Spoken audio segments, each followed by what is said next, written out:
17 साल की जेल, अब निकले निर्दोष। सिस्टम की ये कैसी क्रूर सजा। कोर्ट बोले कोई सबूत नहीं, मगर 12 जिंदगियां पहले ही बर्बाद हो चुकी थी। क्या सिर्फ नाम देखकर जेल भेज दिए गए ये मुस्लिम युवक? आतंकवाद का डर, मीडिया ट्रायल और 17 साल का डर।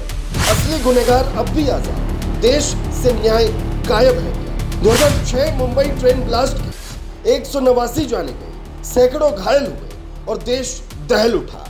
लेकिन अब जो सच सामने आया वो एक और बड़ा धमाका है। इंसाफ के नाम पर हुआ सबसे बड़ा मजाक। 17 साल जेल में काटने के बाद जिन 12 मुस्लिम युवकों को आतंकवादी कहा गया, फांसी और उम्र कैद की सजा सुनाई गई, उन्हें बॉम्बे हाई कोर्ट ने निर्दोष घोषित किया है। सोचिए, 17 साल तक जेल में सड़ते रहे वो लोग जिन्होंने कोई गुनाह नहीं किया। इन लोगों का अपराध क्या था? सिर्फ ये कि वो मुस्लिम थे, कि सिस्टम को किसी पर इल्जाम लगाना था और उन्होंने इन्हें चुन लिया। पुलिस ने सबूत गढ़े, जबरन बयान लिए और मीडिया ने इन्हें आतंकी घोषित कर दिया। कोई ट्रायल नहीं, कोई ठोस सबूत नहीं, सिर्फ पूर्वाग्रह, नफरत और सत्ता का नंगा नाच। कमाल अंसारी, फैजल शेख, एहतेशाम सिद्दीकी, माजिद शफी जैसे कई नाम थे जिन्हें देशद्रोही, पाकिस्तान समर्थक और हत्यारा करार दिया गया। कोर्ट के फैसले में कहा गया, prosecution failed to prove its case beyond reasonable doubt, यानी कोई ठोस सबूत था ही नहीं। तो फिर ये 17 साल किस अपराध की सजा थी? जब उन्हें फांसी की सजा सुनाई गई तो फैजल के पिता को हार्ट अटैक आ गया। माजिद की पत्नी मर गई बिना आखिरी बार मिल पाए। किसी ने नहीं सोचा कि अगर ये निर्दोष हुए तो उनके साथ हुआ ये सब कौन लौटाएगा?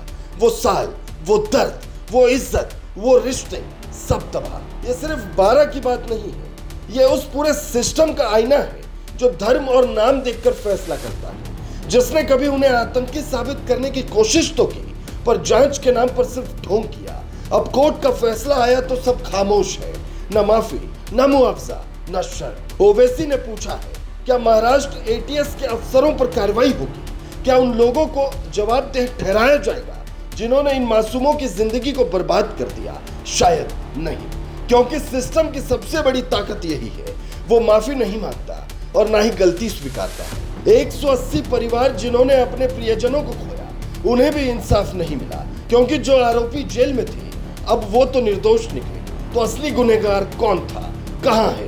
क्या कभी पकड़ा जाएगा, या इस देश में सच्चाई को दबाने की संस्कृति ही कानून बन चुकी है?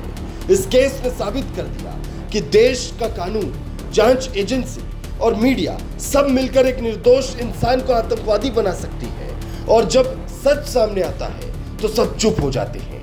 क्या अब कोई माफी मांगेगा? क्या अब कोई अफसर बर्खास्त होगा? क्या इन बर्बाद जिंदगियों को कोई राहत मिलेगी? शायद नहीं। लेकिन यह देश अब देख रहा है, सुन रहा है और समझ रहा है कि किस तरह नाम, धर्म और माहौल मिलकर न्याय का गला घोट रहे हैं। और जब असली गुनहगार खुलेआम घूमते हैं तो यह साफ होता है, इस देश में सबसे बड़ा आतंक न्याय का मजाक बन चुका है।